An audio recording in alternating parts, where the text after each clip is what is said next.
Бұл жерде күмәнді нәрселер көп, бір-біріне сәйкес келмейді айтып тұрған нәрселері.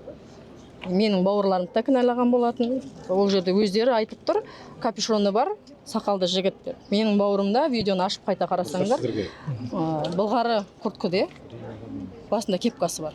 Ол жерде капюшонды қайықтан алғанын білмеймін. Ол даже сол сәтте киім ауыстырып үлгерді деп ертеңгі күні уәж айтып бір жерге шығаратын болған жағдайда да ол ақылға сыйымсыз нәрсе. Сен дейін қол созған әріптестер бар, бүгінгі соттың үкіміне қатысты ойыңызды бағана қайталап жіберсеңіз, жалпы әділ шешім деп ойлайсыз ба бүгінгі? 7 жыл бағана 1,5 жылдан басталды. Біз сотқа қазіргі біздің Мейірман ағалардың ұжымыменен жиналған адвокаттарменен бізге қорғаушыларымызбенен 10 күн қалғанда дайындалған процесте сотқа 10 күн қалған кезде біз іс материалдарын алған болатынбыз. Оған дейін біз айтымынан да басқаларынан да ала алған жоқпыз.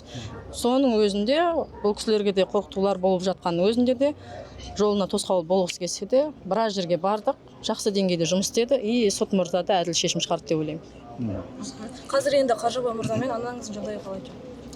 Менің ата-анамның, өзімнің әкемнің, анамның жағдайы, жеңгемнің жағдайы жақсы емес, денсаулығына байланысты ем алып жатыр.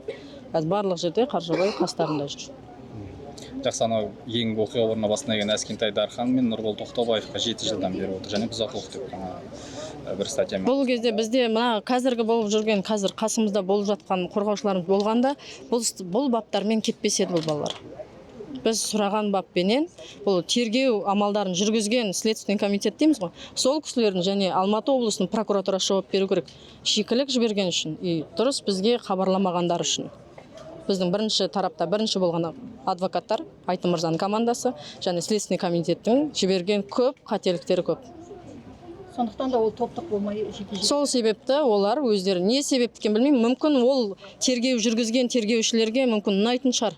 Сондай бұзақылар тезірек отырып шыққаны, тағы да біреуге қауіп төнгенін қалап тұрған шығар мүмкін. Бірақ қандай жағдай болмасын, ертең күн бұлар да уақытынан бұрын шықса да, болмаса от звонка до звонка дейміз ғой, сол мерзіммен шықса да Алланың сотынан ешкім құтқарып ала алмайды.